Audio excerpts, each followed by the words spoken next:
해봤어? 이 짧은 한마디는 제가 평생 가슴에 새기고 산 말입니다. 사람들은 늘 머릿속에서만 상상하고 계산하고 두려워하다가 결국 시도조차 못하고 끝나지요. 하지만 인생은 해본 자의 것입니다. 여러분도 아마 한 번쯤은 상상해 보셨을 겁니다. 은퇴하면 시골에 조용히 내려가 전원주택을 짓고 마당에서는 상추 따고 고양이와 놀며 아침마다 맑은 공기를 마시겠다고요. 참으로 멋진 꿈이지요. 그런데 제가 살아보니 그리고 수많은 이웃들을 보니 그 꿈이 꼭 현실이 되진 않더군요. 제가 젊을 적 배를 만들고 길을 닦을 때 늘 도시와 시골을 오갔습니다. 시골의 공기는 맑지만 병원은 멀었습니다. 도시는 삭막하지만 손 내밀면 바로 잡아주는 사람들이 있었지요. 그래서 은퇴 후 전원 생활을 꿈꾸던 이들이 다시 도시로 발길을 돌리는 경우가 많다는 소식을 들으면 저는 고개를 끄덕이게 됩니다. 왜냐? 그것이 인생의 현실이기 때문입니다.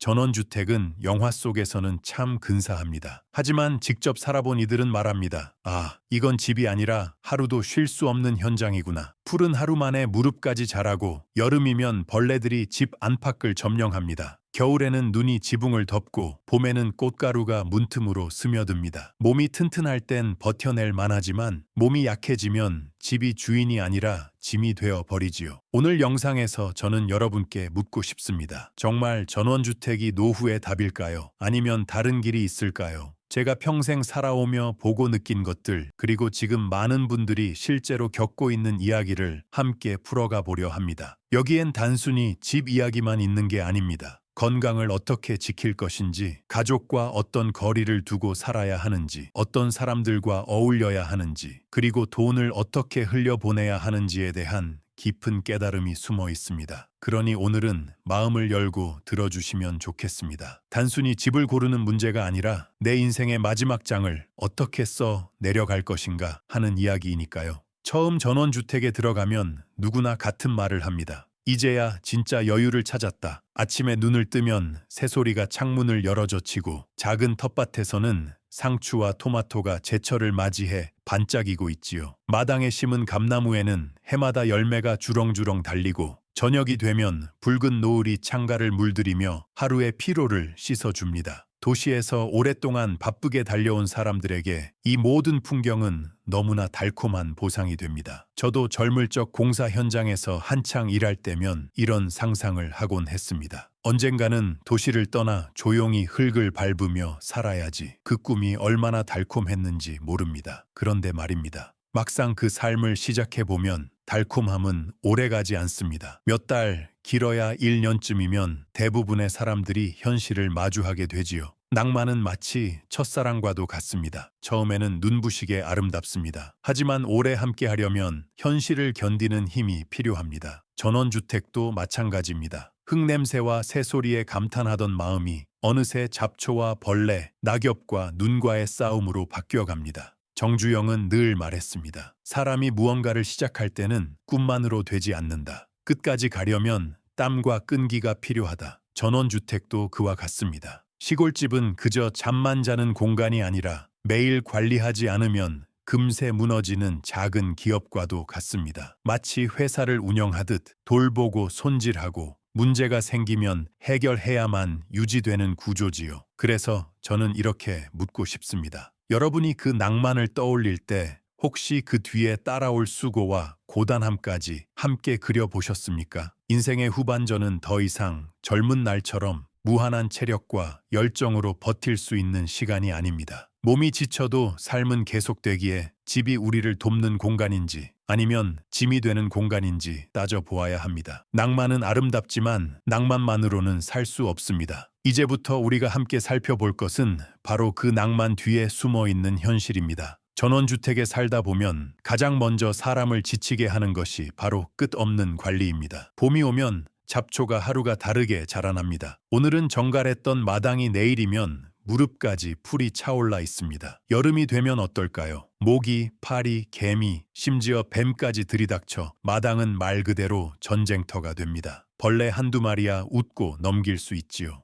하지만 매일, 매시간 몰려드는 벌레떼 앞에서는 누구든 지쳐버립니다. 가을에는 낙엽이 지붕과 배수로를 막아 곰팡이가 피어나고 겨울에는 무거운 눈을 삽으로 퍼내지 않으면 지붕이 무너질까 불안에 떨어야 합니다. 사람은 대개 집을 안식처라 부릅니다. 하지만 전원주택은 많은 경우 현장입니다. 하루라도 손을 놓으면 금세 문제가 쌓이고 그 문제가 곧 나의 건강과 안전을 위협하지요. 저는 사업을 할 때 늘 현장을 챙겼습니다. 길을 놓을 때도 배를 만들 때도 오늘 미루면 내일이 배로 힘들다는 걸 뼛속 깊이 느꼈습니다. 전원주택도 같습니다. 잡초는 하루를, 낙엽은 한 달을, 눈은 한 계절을 미루면 그 피해가 몇 배로 커집니다. 노후에 가장 소중한 건 뭘까요? 저는 단연 몸이라고 말합니다. 몸이 버텨주지 않으면 그 어떤 꿈도 이룰 수 없습니다. 그런데 집을 돌보느라 무릎과 허리를 혹사한다면 그 집이 나를 위해 존재하는 것일까요? 아니면 내가 집을 위해 존재하는 걸까요? 이 질문 앞에서 많은 분들이 깊은 한숨을 내쉽니다. 정주영은 한 번도 쉬운 길을 택하지 않았습니다. 그러나 그는 언제나 계산을 했습니다. 내가 지금 쏟는 힘이 앞으로 더 큰 길을 열어줄 수 있는가라는 계산 말이지요. 전원주택의 관리 역시 냉정하게 따져야 합니다. 이 노동이 내 노후의 자유를 보장하는가 아니면 점점 나를 집 안에 가두는가. 삶의 후반전에서 집은 우리가 기대고 쉴 수 있는 버팀목이어야 합니다. 그런데 현실의 전원주택은 오히려 노인의 몸과 시간을 갉아먹는 끝없는 현장이 될 수 있습니다. 그 점을 기억해야 합니다. 전원주택에서 두 번째로 크게 부딪히는 문제는 바로 고장입니다. 도시의 아파트에 살면 보일러가 멈춰도 관리실에 전화 한 통이면 끝납니다. 수도가 막히거나 전기가 끊겨도 즉시 달려와 손봐주는 사람이 있지요. 하지만 전원주택은 다릅니다. 모든 것이 내 손에 달려 있습니다. 보일러가 고장나 난방이 멈추면 전화를 수십 통 걸어야 합니다. 기사님이 오겠다고 약속을 해도 그날 눈이 내리면 길이 막혀 오지 못합니다. 결국 두꺼운 옷을 껴입고 한겨울 밤을 떨며 보내야 하는 것이 현실입니다. 수도관이 얼어붙고 화장실이 막혀도 해결할 사람은 나밖에 없습니다. 젊을 때야 뭐든 직접 고치겠다고 달려들 수 있습니다. 하지만 나이 들어 체력이 떨어진 뒤에는 이 모든 것이 감당하기 벅찬 짐이 됩니다. 저는 평생 공사 현장을 다니며 문제는 반드시 생긴다는 걸 배웠습니다. 중요한 건 문제가 아니라 그 문제에 대처할 수 있는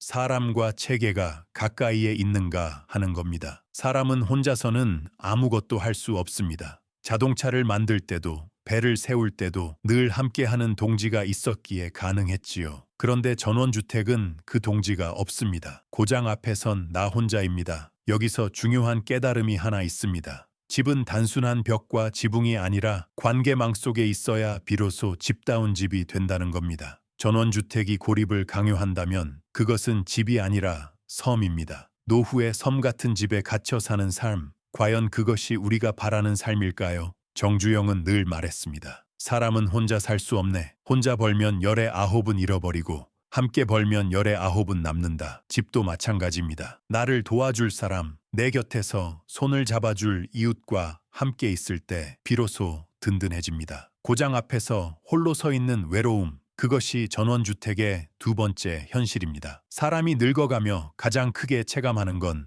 바로 건강입니다. 젊었을 땐 하루쯤 머리가 아프거나 허리가 뻐근해도 대수롭지 않게 넘깁니다. 하지만 나이가 들면 작은 통증 하나가 큰 병의 신호일 수 있습니다. 그럴 때 가장 절실해지는 것이 병원의 거리입니다. 전원주택에 살면 흔히 겪는 일이 있습니다. 한밤중에 갑자기 가슴이 조여오거나 머리가 어지러워 쓰러질 것 같은 순간이 찾아옵니다. 하지만 가장 가까운 종합병원까지 차로 40분, 버스는 하루에 몇 대뿐, 구급차를 불러도 골든타임은 이미 흘러가 버린 뒤입니다. 도시에선 10분이면 도착할 수 있는 응급실이 시골에서는 먼 그림자가 되어버립니다. 공기는 맑지만 병원은 멀다. 이것이 전원 생활의 냉정한 이면입니다. 저는 평생 몸이 자본이라고 믿고 살아왔습니다. 아무리 큰 사업도 건강이 무너지면 끝입니다. 그래서 늘 말했습니다. 돈은 잃어도 다시 벌 수 있다. 하지만 건강을 잃으면 다 잃는 것이다. 노년의 집을 고를 때 가장 먼저 살펴야 할 것도 바로 병원입니다. 약국까지 걸어서 닿을 수 있는지, 동네 의원은 물론이고 응급실을 갖춘 종합병원이 가까운지, 이것이야말로 집값보다 더 중요한 조건입니다. 전원주택에서 사는 분들은 종종 이렇게 말합니다. 서울 큰 병원에 가서 정밀검사를 받아야 한다더라. 하지만 문제는 거기에 갈 수 있느냐입니다. 몸이 말을 안 듣는 순간 먼 거리를 이동한다는 건 거의 불가능한 일이지요. 정주영은 사람을 고용할 때 언제나 묻곤 했습니다. 이 사람은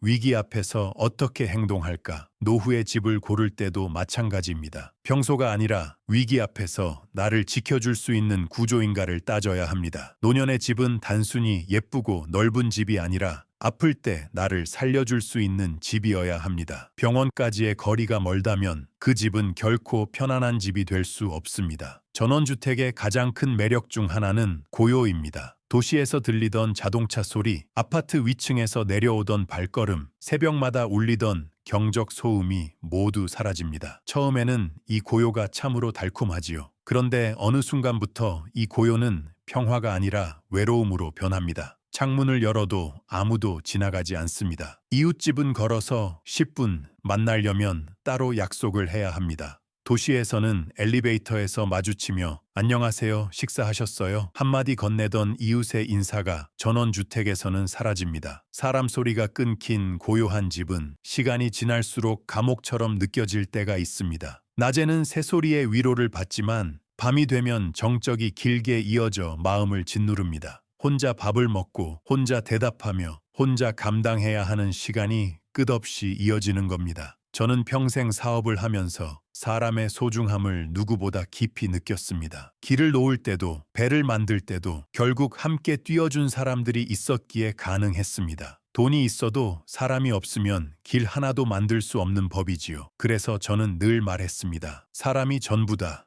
노후의 집도 마찬가지입니다. 아무리 예쁜 집이어도 함께할 사람이 없다면 그 집은 공허한 껍데기일 뿐입니다. 외로움은 눈에 보이지 않지만 몸을 무너뜨리는 독입니다. 고요 속에서 마음이 다치면 우울이 찾아오고 우울은 곧 건강을 해칩니다. 그래서 노년의 집을 고를 때는 얼마나 조용한가 보다 얼마나 사람을 만날 수 있는가를 먼저 따져야 합니다. 경로당, 주민센터, 시장 같은 생활의 접점이 가까운 곳이어야 외로움이 덜합니다. 정주영은 회고록에서 이런 말을 남겼습니다. 나는 일을 하며 사람을 만났고 사람을 만나며 인생을 배웠다. 노후에도 다르지 않습니다. 집은 고요 속에 갇히는 섬이 아니라 사람과 연결되는 다리가 되어야 합니다. 고요가 평화로 남느냐 아니면 외로움이 되느냐는 결국 사람의 거리에 달려 있습니다. 전원주택을 선택하는 부모님들 중 많은 분이 이렇게 말씀하십니다. 애들이 주말마다 놀러 오겠지. 손주들도 뛰어놀고 온 가족이 모여서 바비큐 파티도 하고 처음엔 자식들도 고개를 끄덕입니다. 가까우니까 자주 갈게요. 하지만 현실은 다릅니다. 도시는 바쁘고 교통은 막히고 삶은 늘 일정에 쫓깁니다. 한 달에 한 번, 두 달에 한 번 오겠다던 발길이 어느새 석 달, 반년이 지나도 소식이 없는 일이 흔합니다. 그러다 결국 부모가 깨닫게 됩니다. 아, 내가 이 집에서 혼자 살고 있구나. 기대가 크면 실망도 큰 법입니다. 자식들이 미워서가 아니라 세상이 그렇게 흘러가는 겁니다. 젊은 세대에게는 도시의 속도가 곧 생존이니까요. 저도 사업으로 전국을 뛰어다닐 때 자식들에게 늘 미안했습니다. 집에 자주 있어주지 못했으니까요. 하지만 저는 이렇게 생각했습니다. 부모가 자식에게 줄 수 있는 가장 큰 선물은 함께 사는 것이 아니라 자유롭게 사는 것이라고 말입니다. 자식에게 얽매이지 않고 부모 역시 스스로 설 수 있는 길을 찾는 것. 그래야 서로 부담 없이 더 자주 만나게 됩니다. 노년의 집을 고를 때 애들이 올 거니까 라는 기대만으로 선택하면 안 됩니다. 정주영은 늘 결과보다 과정을 보았습니다. 될 것이다가 아니라 될 수 있는 구조인가를 살폈지요. 자식들이 오고 싶어도 멀고 불편하면 못 옵니다. 따라서 애초에 집은 내가 살기 좋은 집을 기준으로 해야 합니다. 자식은 올 수도 있고 못 올 수도 있지만 나는 매일 그 집에서 살아야 하니까요. 가족은 가장 소중한 존재입니다. 하지만 가족과의 관계는 물리적 거리보다 마음을 나눌 수 있는 여유에서 비롯됩니다. 내가 불편하지 않은 집에서 건강하게 살 때 자식들도 더 편히 찾아옵니다. 부모가 자기 삶을 지킬 때 자식은 오히려 더 가까워집니다. 노후에 전원주택을 선택한 분들이 가장 뼈아프게 맞닥뜨리는 순간은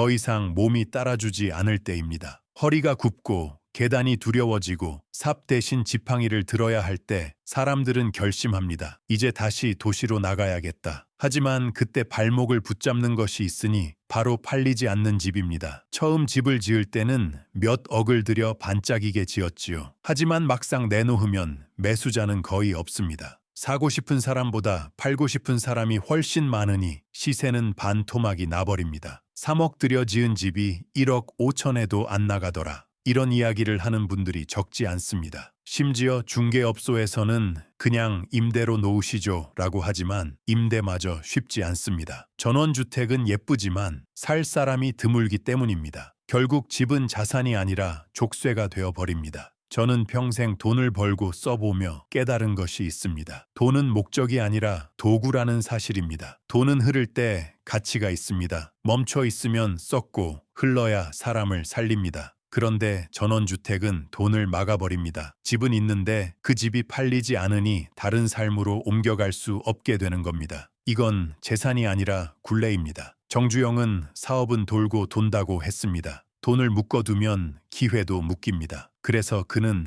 늘 빠져나올 수 있는 길을 준비했습니다. 노후의 집도 마찬가지입니다. 언제든 정리할 수 있어야 하고 필요하면 임대라도 쉽게 놓을 수 있어야 합니다. 그래야 몸이 변해도 상황이 변해도 집이 나를 붙잡지 않습니다. 노년의 자유란 무엇일까요? 저는 이렇게 생각합니다. 나가고 싶을 때 나갈 수 있는 것. 그런데 전원주택은 많은 경우 이 자유를 앗아갑니다. 집이 발목을 잡는 순간 내 노후는 내가 아니라 집이 결정하는 삶이 되어버립니다. 팔리지 않는 집, 그것이 전원주택의 마지막 덫입니다. 사람들이 전원주택을 포기하고 도심으로 돌아오는 가장 근본적인 이유는 사실 하나로 귀결됩니다. 바로 건강입니다. 젊었을 때는 무슨 일이든 몸으로 밀어붙일 수 있었습니다. 잡초가 자라면 뽑으면 되고 눈이 쌓이면 치우면 되었습니다. 하지만 나이가 들면 몸은 그렇게 말을 잘 듣지 않습니다. 무릎은 계단 몇 번 오르내리면 붓고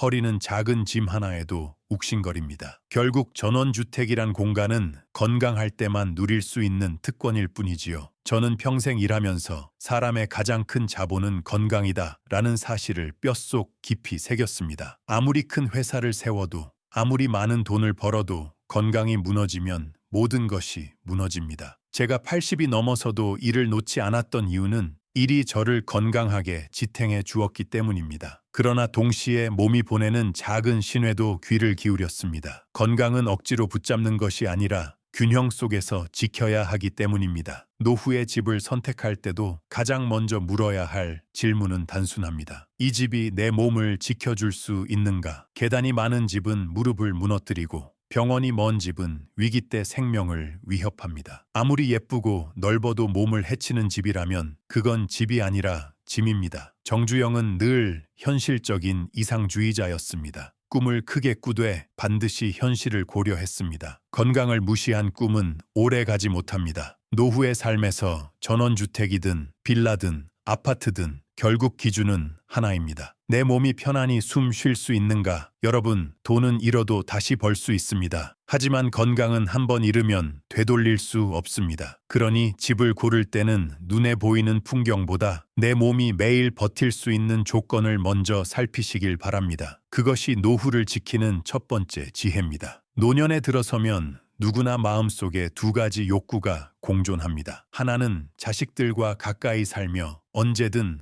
손주 얼굴을 보고 싶은 마음이고, 다른 하나는 서로의 삶을 존중하며 독립적으로 살고 싶은 마음입니다. 문제는 이 두 가지를 어떻게 균형 잡느냐입니다. 전원주택을 택한 부모들은 흔히 말합니다. 주말마다 애들이 오겠지. 그러나 앞서 말했듯 현실은 다릅니다. 멀고 불편하면 발걸음이 끊기기 마련입니다. 결국 부모가 오히려 도시로 나가야 손주 얼굴을 볼 수 있는 상황이 벌어집니다. 반대로 자녀와 같은 집에 살면 어떨까요? 처음에는 든든하지만 곧 불편이 시작됩니다. 생활 방식이 다르고 손주 양육 문제로 갈등이 생기고 내 집인데 내가 주인인지 손님인지 모르겠다는 마음이 싹 트지요. 저는 사업을 하며 수많은 동업자와 사람을 만났습니다. 함께하지만 지나치게 얽히지 않고 떨어져 있지만 필요할 때는 곧장 달려올 수 있는 거리. 그것이 가장 건강한 관계를 만든다는 걸 배웠습니다. 가족도 마찬가지입니다. 정주영은 늘 말했습니다. 가까이 있어야 할 때는 지척에 있고 멀리 있어야 할 때는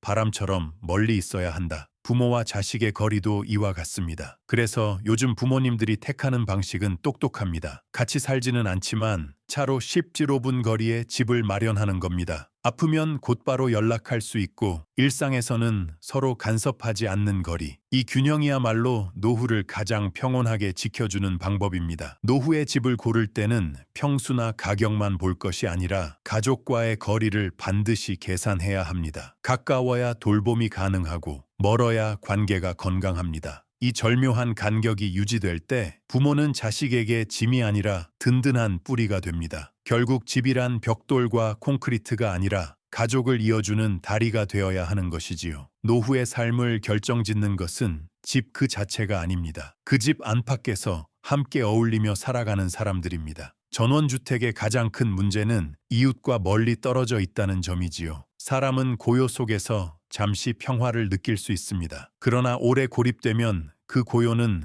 곧 외로움이 되고 외로움은 병이 됩니다. 저는 평생 사람을 보며 살았습니다. 회사를 세울 때도 공사를 진행할 때도 결국 모든 일의 성패는 사람이 결정했습니다. 그때 배운 게 있습니다. 재능보다 중요한 건 성실함이고 지식보다 중요한 건 어려움 앞에서의 태도라는 겁니다. 아무리 머리가 좋아도 고난 앞에서 도망가는 사람은 끝내 신뢰할 수 없습니다. 반대로 경험은 부족해도 성실하게 버티는 사람은 반드시 길을 열어줍니다. 노후의 집을 고를 때도 이 원칙은 다르지 않습니다. 가까이에 어떤 사람들이 사는가, 그 이웃들과 내가 마음을 나눌 수 있는가가 집의 가치를 결정합니다. 경로당에서 함께 웃을 수 있는 이웃, 시장에서 오늘도 오셨어요? 하고 인사해주는 상인, 아플 때 약 하나 사다 줄 수 있는 이웃이 있는 동네라면 그곳은 값비싼 아파트보다 훨씬 값진 집이 됩니다. 정주영은 마지막까지 사람을 귀하게 여겼습니다. 그는 늘 말했습니다. 사업은 건물이 아니라 사람이 한다. 노후도 마찬가지입니다. 우리가 어떤 집에 사느냐보다 어떤 사람들과 관계를 맺고 있느냐가 행복을 좌우합니다. 전원주택에서의 고립은 집 문제라기보다 사람의 문제입니다. 인간은 결국 서로 기대며 살아야 하기 때문이지요. 그러니 노후의 집을 선택할 때는 반드시 물어야 합니다. 이 집에서 나는 어떤 사람들과 만나며 살아갈 수 있는가? 만약 답이 없다면 그 집은 외로움의 감옥이 될 뿐입니다. 반대로 답이 있다면 그 집은 어떤 구조든 어떤 크기든 충분히 행복한 집이 될 수 있습니다. 전원주택을 선택한 많은 분들이 마지막에 부딪히는 벽은 바로 돈입니다. 처음에는 큰 돈을 들여 예쁘게 집을 짓습니다. 넓은 마당에 잔디를 깔고 벽난로를 놓고 창문은 크게 내어 햇살이 가득 들어오게 하지요. 하지만 몇 년 지나지 않아 그 집은 팔리지 않는 짐이 됩니다. 들어간 돈은 되돌아오지 않고 오히려 관리비와 수리비로 돈이 새어나갑니다. 결국 집은 자산이 아니라 족쇄가 되어버립니다. 저는 평생 돈을 벌고 쓰면서 분명히 깨달았습니다. 돈은 목적이 아니라 도구입니다. 돈이 목적이 되면 욕심이 생기고 욕심은 판단을 흐립니다. 그러나 도구로 쓸 줄 아는 사람은 돈을 통해 길을 내고 사람을 살리고 다음 세대에 희망을 물려줄 수 있습니다. 전원주택에 묶인 돈은 흘러가지 못한 채 썩어버린 물과 같습니다. 정주영은 늘 말했습니다. 돈은 써야 산다. 그는 번 돈을 배를 만들고 길을 놓고 후세가 쓸 수 있는 토대를 마련하는데 아낌없이 썼습니다. 노후의 집을 선택할 때도 같은 원리가 적용됩니다. 언젠가 팔 수 있는 집, 임대로 돌릴 수 있는 집, 다시 현금화할 수 있는 집을 고르는 것이 현명한 선택입니다. 그래야 내 돈이 멈추지 않고 필요할 때 나와 가족을 위해 흘러갈 수 있습니다. 노년의 자유란 결국 돈의 유연성에서 비롯됩니다.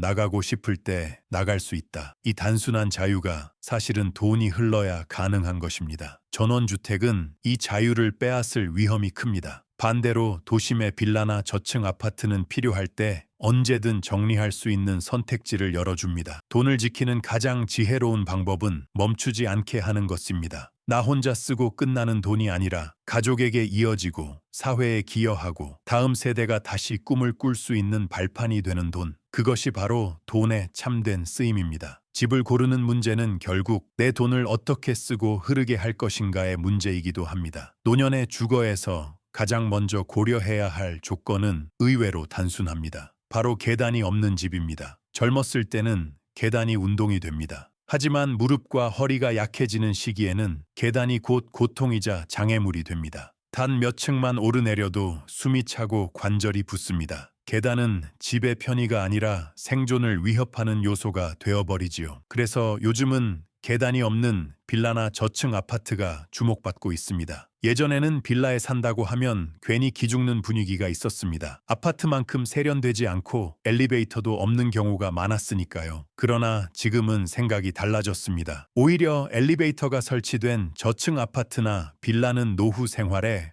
황금 입지로 꼽히고 있습니다. 저도 젊었을 때는 몸이 버텨주니 계단쯤이야 대수롭지 않게 여겼습니다. 하지만 80이 넘어가니 계단 하나가 벽처럼 느껴지더군요. 이 경험을 통해 깨달았습니다. 나이 들어서는 집의 크기보다 집의 접근성이 더 중요하다는 사실을요. 정주영은 늘 일은 크게, 계산은 냉정하게 라고 했습니다. 집을 선택할 때도 마찬가지입니다. 낭만이나 체면이 아니라 몸이 매일 오르내릴 수 있는 구조인가를 냉정하게 따져야 합니다. 노후의 집은 단순히 편리한 공간이 아니라 나의 몸과 삶을 지켜주는 장치입니다. 엘리베이터가 있는 집 혹은 1층에 자리 잡은 집은 단순한 사치가 아니라 필수 조건입니다. 건강이 하루하루 달라지는 시기에는 작은 계단 하나가 큰 벽이 될 수 있기 때문입니다. 여러분, 집은 나를 위해 존재해야 합니다. 내가 집을 감당하는 것이 아니라 집이 나를 편안히 품어야 합니다. 계단 없는 집, 이것은 단순한 편의가 아니라 노후의 존엄을 지키는 첫걸음입니다. 사람들은 흔히 말합니다. 도시는 시끄럽고 복잡하다. 그래서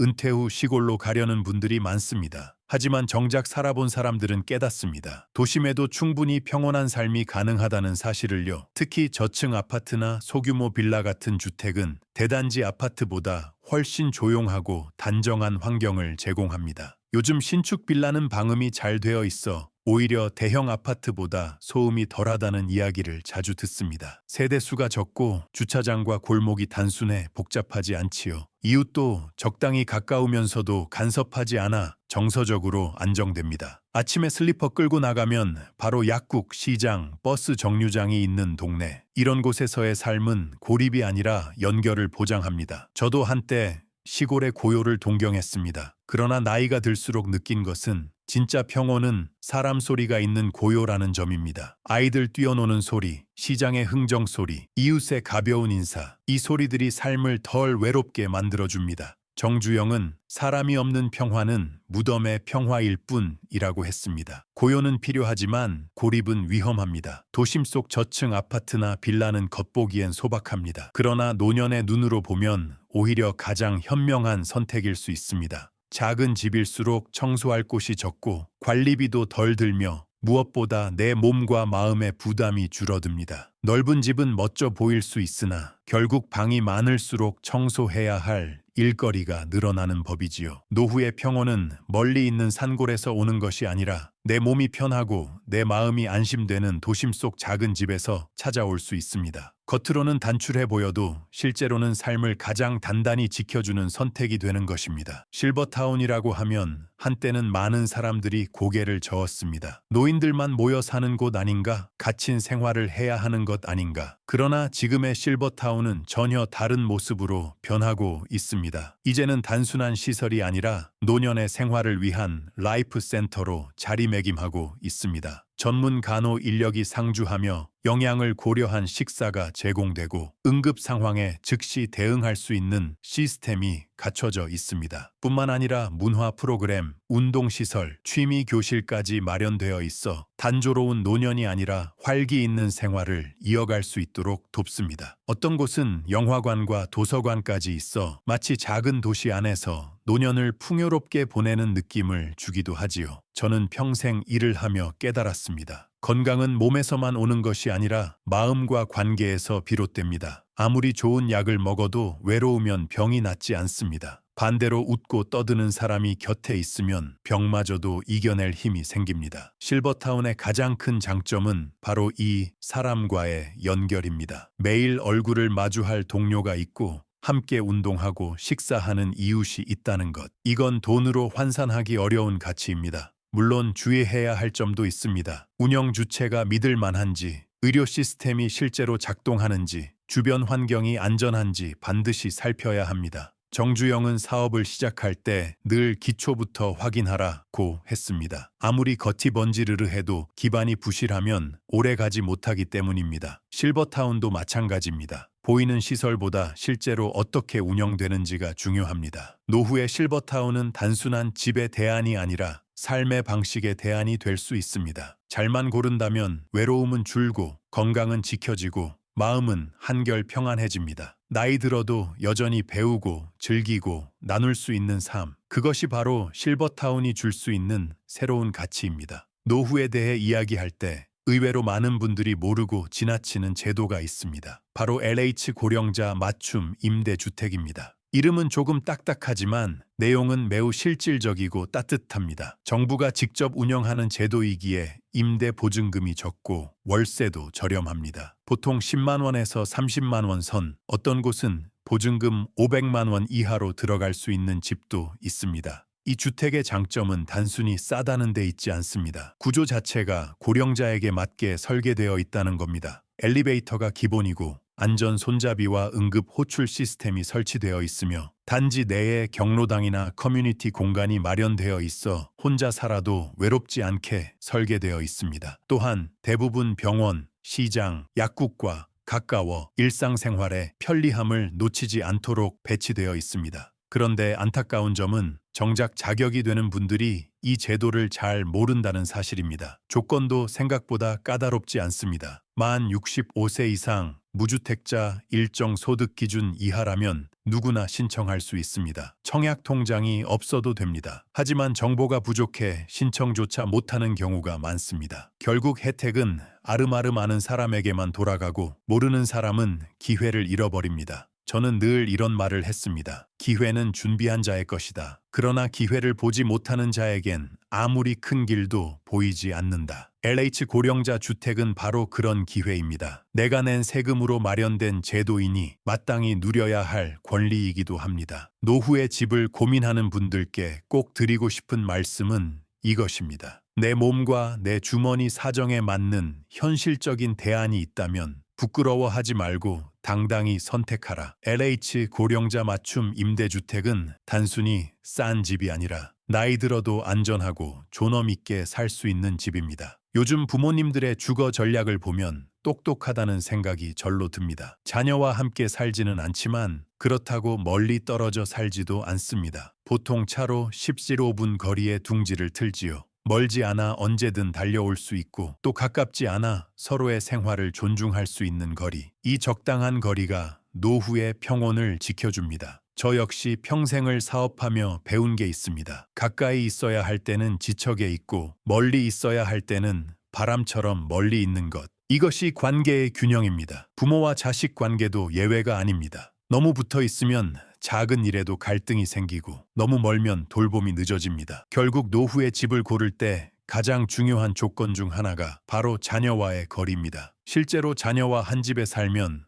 처음엔 좋습니다. 든든하지요. 그러나 생활 방식이 달라 갈등이 생기고 손주 양육 문제로 피로가 쌓입니다. 부모는 집의 주인인지 손님인지 헷갈리게 되고 자녀 역시 부담을 느끼게 됩니다. 반대로 너무 멀리 살면 어떨까요? 아플 때 바로 도움을 받기 어렵고 응급 상황에서 자녀가 달려오는데 시간이 걸립니다. 이 딜레마를 풀어주는 답이 바로 적당히 가까운 거리입니다. 부모와 자녀가 서로 간섭하지 않으면서도 필요할 때는 금세 손을 잡아줄 수 있는 구조. 이 균형이야말로 노년의 삶을 든든하게 지켜줍니다. 정주영은 늘 말했습니다. 가족은 얽매는 족쇄가 아니라 다시 일어설 수 있는 힘이어야 한다. 집을 고를 때 이 말을 떠올려 보십시오. 자녀와 거리를 어떻게 두느냐가 곧 내 노후의 자유를 결정합니다. 집은 단순히 내가 머무는 공간이 아니라 가족과의 관계를 이어주는 다리가 되어야 합니다. 사람은 결국 동네를 닮아갑니다. 어떤 동네에 사느냐가 그 사람의 하루 리듬을 정하고 건강 상태를 좌우하며 심지어 인간관계의 질까지 바꿉니다. 젊을 때는 출퇴근 거리나 집값을 기준으로 동네를 고르지만 노후에는 기준이 달라져야 합니다. 이제는 내 몸이 편하고 마음이 외롭지 않으며 도움을 받을 수 있는 동네가 필요합니다. 병원까지의 거리, 시장이나 약국까지의 걸음수, 대중교통 접근성, 이런 것들이 집값보다 훨씬 중요한 조건이 됩니다. 예를 들어 마트가 차로 20분 걸리는 동네라면 처음엔 괜찮을지 몰라도 나이가 들어 장바구니를 들 힘조차 줄어들면 그 집은 곧 감옥이 됩니다.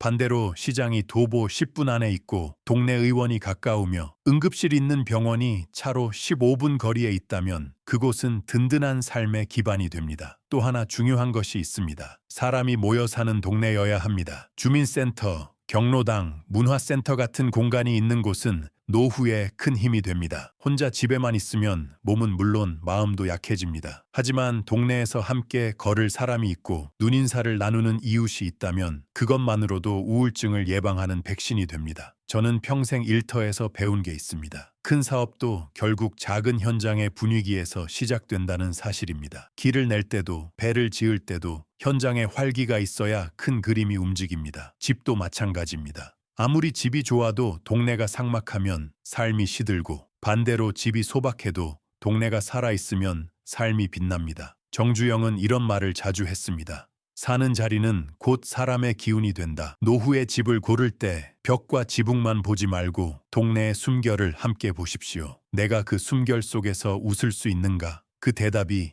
예라면 그곳이 바로 늙어서도 살기 좋은 동네입니다. 평생 집을 고를 때 우리는 늘 눈에 보이는 조건부터 따졌습니다. 평수, 가격, 입지. 하지만 노년에 이르면 집의 가치는 전혀 다른 기준으로 측정됩니다. 바로 내 몸, 내 생활, 내 마음에 맞는가 하는 점입니다. 넓은 거실, 많은 방은 더 이상 장점이 되지 않습니다. 오히려 청소해야 할 공간이 늘고 전기세, 난방비, 관리비가 부담으로 다가옵니다. 몸이 예전 같지 않을 때 집은 커다란 짐이 되어버리지요. 반대로 작고 단순한 집은 몸과 마음을 덜 지치게 합니다. 청소할 곳이 줄어들고 관리비도 줄어들며 무엇보다 내 생활 리듬에 꼭 맞는 구조가 됩니다. 저는 평생 큰 꿈을 가져라 라고 말하며 살아왔습니다. 하지만 노년에 들어서 보니 크기보다 중요한 건 맞음이었습니다. 큰 집이 아니라 내 몸이 매일 무리 없이 오갈 수 있는 구조, 내 생활 패턴에 맞는 공간, 내 마음이 편히 쉴 수 있는 분위기, 이것이야말로 노후에 가장 필요한 집의 조건입니다. 정주영은 사람이 늙었다고 일을 멈추면 늙는 게 아니라 할 일이 없어지면 늙는 것이라고 했습니다. 집도 마찬가지입니다. 집이 나를 가두면 나는 늙습니다. 그러나 집이 나를 도와주면 나는 여전히 살아 있습니다. 노후의 집은 멋져 보이는 집이 아니라 살아있게 해주는 집이어야 합니다. 그러니 집을 고를 때 이렇게 자문해 보시길 바랍니다. 이 집은 내 몸이 무리 없이 움직일 수 있는가? 내 생활을 가볍게 만들어주는가? 내 마음을 편안하게 해주는가? 이 세 가지 질문에 모두 예라고 대답할 수 있다면 그 집이 바로 여러분의 노년을 지켜줄 최고의 선택일 것입니다. 제가 평생을 살며 배운 게 있습니다. 나이는 숫자일 뿐이라는 사실입니다. 사람들은 흔히 말합니다. 이제 늙었으니 조용히 지내야지.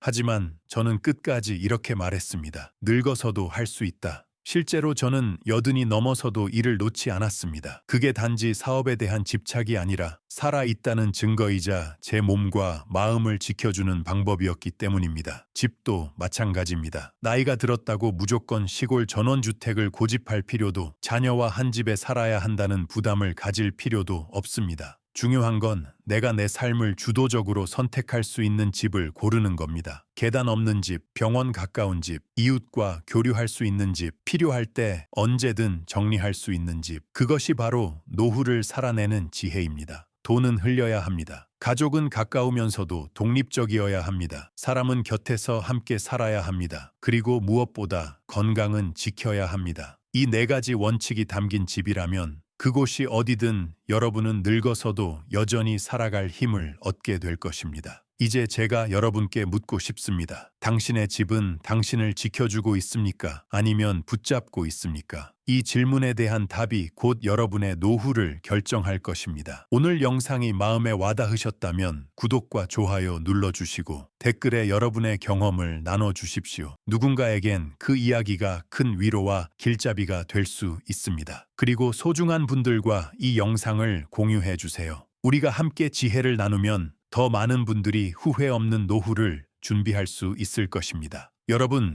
나이는 숫자입니다. 늙었다고 멈추지 마십시오. 여전히 할 수 있습니다. 내 삶을 위한 집, 내 마음이 편안한 집에서 여러분의 노년이 빛나길 진심으로 응원합니다.